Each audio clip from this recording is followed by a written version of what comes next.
I was really hoping that those videos wouldn't come out. Well, I mean, the good news is at least the really bad videos didn't come out. What do you mean those really, really bad videos? Forget about that. Anyway, we gotta deal with the matter at hand. How are we gonna close this gap in the next 2 weeks? Maybe we should attack the character of this evil Jethro Shrub. No, there's no time for that. We'll never beat them at their own game. Besides, we're down 6 points in the polls, and we just need to take action fast. We need to completely revamp Colin's image. You know what? Colin has done a lot of great things for a lot of people. I'm sure that we can kind of use that and help us to sort of rebuild all that. It shouldn't be a problem. There's plenty of people who are going to support him on that. Alright, maybe we can get that Panamanian cattle herder. Richard Fitzwell here with Mock News. With the videos now being referred to as the Fruitcake Files, coming out so close to the election, we have seen a large amount of campaigning done by those in the Egbert camp. I really think that he would make a great president because he can really think on his feet. And that could be very important at news conferences. As a high school junior, he had pledged to a church group that he was attending that he was going to try to do something for somebody else. And Noelle's mom, Noelle was a young girl that had leukemia, and her mom came in to the restaurant where Colin was working at that time and asked to put up a flyer. He said he was going to do more than put up the flyer. He was going to basically really work hard on raising money so that she could possibly have a bone marrow transplant. And Colin raised money both at Westerville North. He actually contacted 8 or 10 other high schools, and each of them, their different student unions, raised money also. It was just phenomenal what he could get done in such little time, and just having everybody on board and excited about it. And that just really impressed me quite a bit. And then number 2, having been a top-notch salesman, I'm sure he had no problem convincing anyone that he is the best candidate for President of the United States at that time. One day we were taking home my boyfriend from school, and jokingly, he stamped me on the forehead with a notary stamp. And I was really embarrassed. And then, so on top of that, I was sitting in a car with my notary stamp on my head, and we dropped off my boyfriend, and then on the way home, I was really hungry.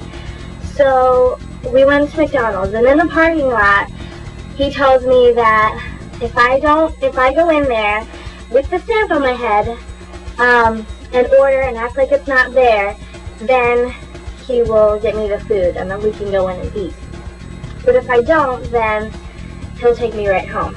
So I thought, all right, that's fine, because, nobody's going to be there at that time. So we walk in, and there's an entire baseball team there. And the entire time, they were trying to look at me. They literally got out of their seats to look at my forehead. It was really embarrassing, but in the long run, we both laughed about it later on. And number 3, being so handsome, he would attract a group of former non-political people. And he would attract them into voting for the first time, for him, of course.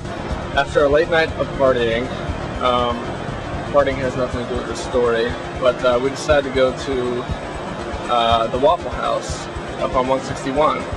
It's maybe 7 o'clock in the morning. So we go there and order some food, and our waitress is just a really, really sweet lady. And for some reason, she tells us that she wants to go and get the new Andy Warhol Campbell's tomato soup cans after she gets off work. And I guess these were commemorative soup cans, and I guess they only printed they made 500,000 of them. So, and they came out that day.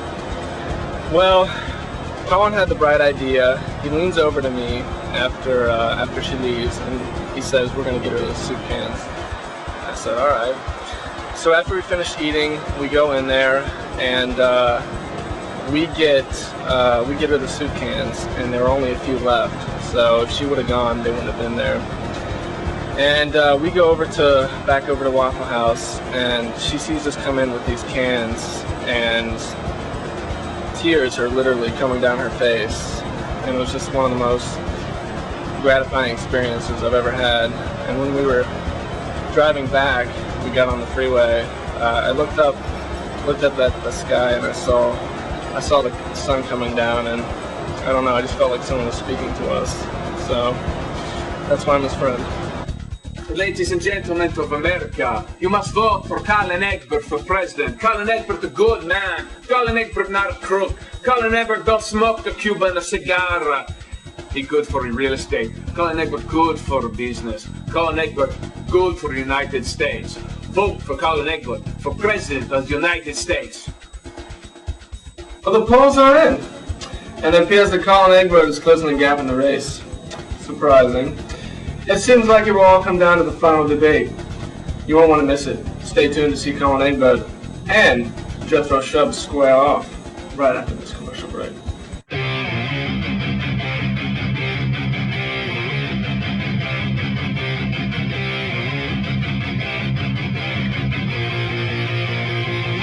Let's go!